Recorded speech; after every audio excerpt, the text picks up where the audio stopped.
hopefully you can all hear me. What we're gonna be doing here is practicing clutch control. This is, in my opinion, one of the most important drills. I use this drill hundreds of times throughout every hard enduro technical ride that I do. It is so key to practice and be comfortable with. I'm obsessed on this drill, and there's a progression here that really you can take to a really high level using a simple hill like this. I could literally practice on this hill for hours. So many different drills. That being said, we're gonna start with the basic one. The first thing we're gonna do is roll back and forth on this incline, okay? The goal here is to find one note with your bike. You're keeping it down in the bottom of the power. We don't wanna over rev. We don't wanna be really giving it all the piss. It's just a mellow amount of power and a steady actuation of movement. The goal here is to essentially create one note with your bike as you roll back and forth. So I'm going to show you low RPM. We're also looking to avoid grabbing the brakes. Okay, if you're grabbing your brakes here, you're going to find that, you know, one of the big things that happens here, and the common mistake that I see, are when riders are maybe climbing a hill or finding a situation that's technical. As they go up, they panic and they grab their front brake.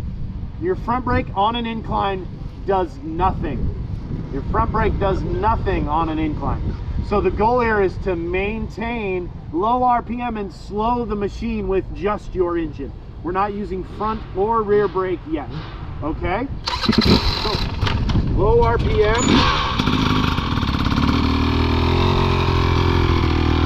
Nice and low, steady, rolling up, coming in just a little to stop it. We're not using brakes. I didn't use brakes to stop it. Pulling the clutch in slightly. I come in a little more and I reduce just a little, and I start to roll back. Again, we're not using any brakes here. It's all throttle. So if I start going too fast, I just release that clutch just a little bit to slow me down. It's all engine rolling back and forth. Now, again, commonly I see guys grab their front brake.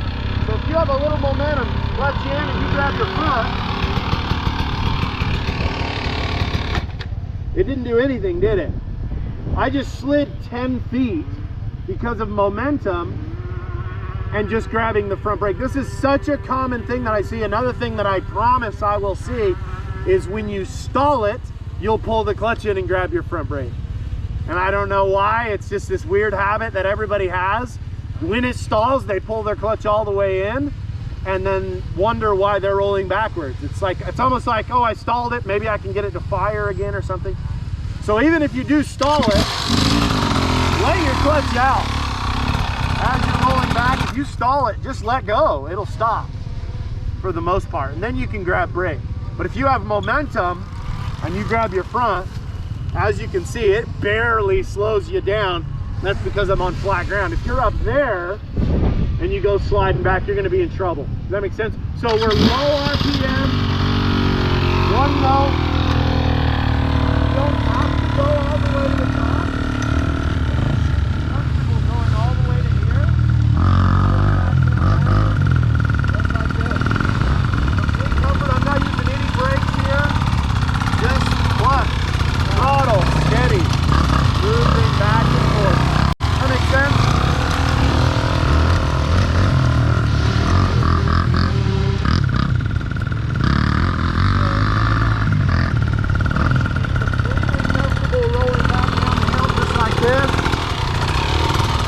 Too fast, you can slow it down with that clutch. If going that high is too much, you can keep it down here, nice and low. There's a good hill right over there. Plenty of space here, plenty of space there. We are going to progressively make this harder and harder, okay? I'm never going all the way out, and I'm never going all the way in with the clutch. I'm keeping it in that friction zone, and the better you get at that friction zone, the easier it's going to be for you to control your bike throughout all the drills today. Friction zone control is so key. Being able to kind of maintain that friction zone slip is huge. The other thing that we're going to talk about here is kind of, again, maintaining that one note. That creates a tractable control. So if you listen to my bike here,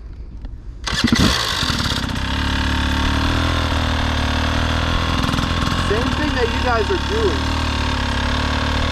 If you add just a little throttle to initiate and then go back to that exact same slip that you guys were working on,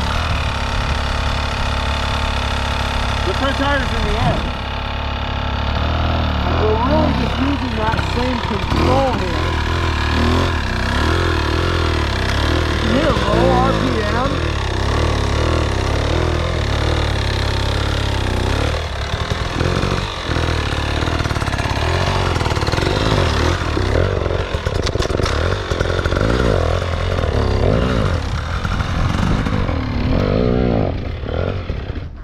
Using a very similar clutch flip to move that bike from left to right, to maintain traction on the rear tire, holding that front tire into the air.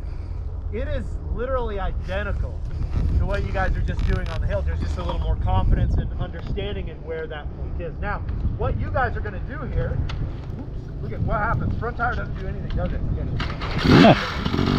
So, what you guys are going to do here is I want to add one more little bit to this drill. What I want you to do is switch back and forth from rear brake and clutch. Okay? So we're going to go up, hold your bike in one position, not using the brakes. Once again, I want you to roll forward and find the place where your bike will stay in one position, only using throttle and clutch. We're not grabbing brakes. I see a lot of guys go up and go to grab brake. I just want you to hold it there using RPM clutch, holding the bike in one position. Then I want you to switch from rear brake and clutch. This teaches you how to find the friction zone quickly and be comfortable doing that. It's also super key if you happen to stall your bike on an incline or in a technical situation, you can use that switch from rear brake to clutch to refire your bike. So I'm going to show you. We're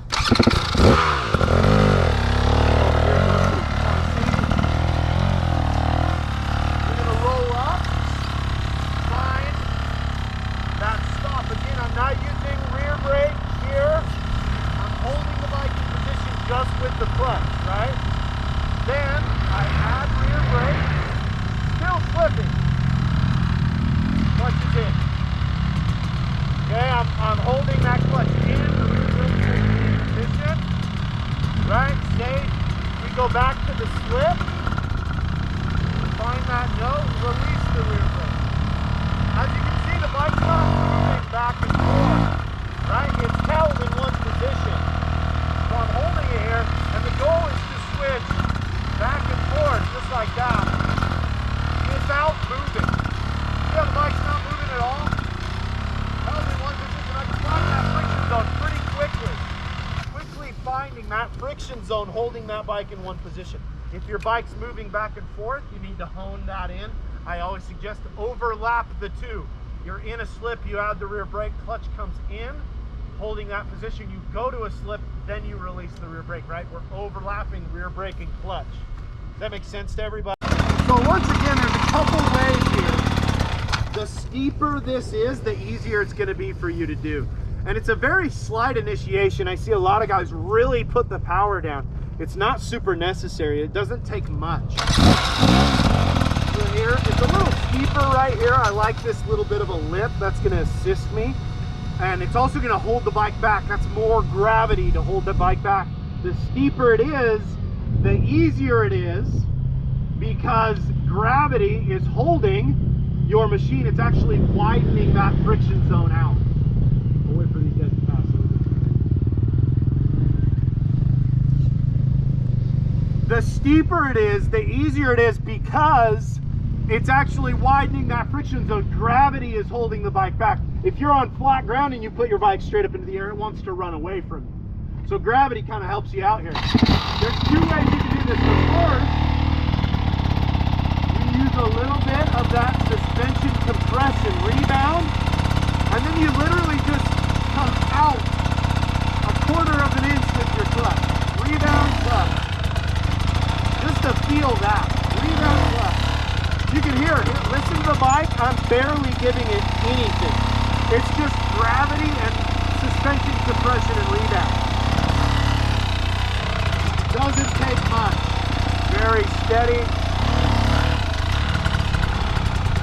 Okay? That's going to be the first thing. So once you guys get the switch from rear brake and clutch, you feel comfortable there, finding the friction zone quickly. This is that next piece I want you guys to try. We're low RPM. You're almost trying to hold the RPM at the lowest point possible.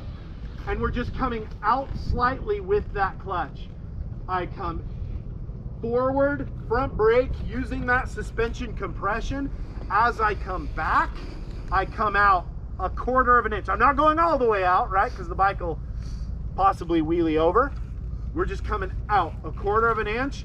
And the goal here would be to get your front tire into the air and hold it as long as you can, right? Here. Flipping. Come forward. Just like that. Trying to let that, almost trying to put the front tire down gently. That makes sense to everybody? That's what we're shooting for. If some of you feel comfortable enough to try that, that's going to help you as we move forward. That just touches a little bit on the kind of slip it takes to get the front tire into the air. And the truth is, if you can just practice, a couple of you I got on your bike and showed you how little my finger is moving. I mean, it is not going clear out to get the front tire into the air. It's literally coming out, I mean, less than a quarter of an inch. It's very, very slight. If you time it correctly with your suspension compression and rebound, I mean, you even said it doesn't even look real, right? She sat and watched my finger, and it's like, it's barely moving out, and it's allowing it to come up into the air. So that slight slip and just being comfortable with that movement first comes from rolling back and forth. I'm telling you, this is a perfect hill to practice it on, but this is almost like perfect to practice switchbacks and holding the front tire wheeling back and forth like that. There's those more advanced techniques that we will probably run into later today that we'll work on here as we kind of progress forward. But this is a perfect hill to practice it on. As you're practicing your roll back and forth, I mean, truthfully, the steeper it is, the better it is for you to practice. And the next time you go out on a ride and you climb a hill and you don't make it and you pull in the clutch and grab your front brake, you're gonna go, oh yeah, he told me not to do that. And dude, which time? Yeah, right. And you probably experienced that. So that understanding and that, you know, the first thing is being aware of it, right? And that's the thing, is once you're aware of it, the next time you do it, you go, oh yeah, I shouldn't have done that. I made that mistake. So it'll be that much easier to break that habit, get comfortable with going into that clutch slip rather than panicking and grabbing front brake. I'm telling you, I see it over and over. You fall back to the level of your training. Every single rider falls back to their level of training, always. So I always say, you don't want to fall to the level of your training, you want to rise to the level of your training. So if you sit and hammer that drill in, rolling back and forth, and be just completely comfortable, rolling all the way to the top of the hill and rolling all the way back down, 100%. You guys saw, when I do it, I'm almost holding one speed the whole time. I'm not like going, inching my way up and down. I'm very comfortable rolling back and forth. Once you get to that level, I can promise you, you'll climb a hill and not make it to the top, and you won't pull in your clutch and panic. It'll be a habit. And that's what the goal is. It's just, it makes you a safer rider, but also it's really honing in your friction zone. It makes you, yeah,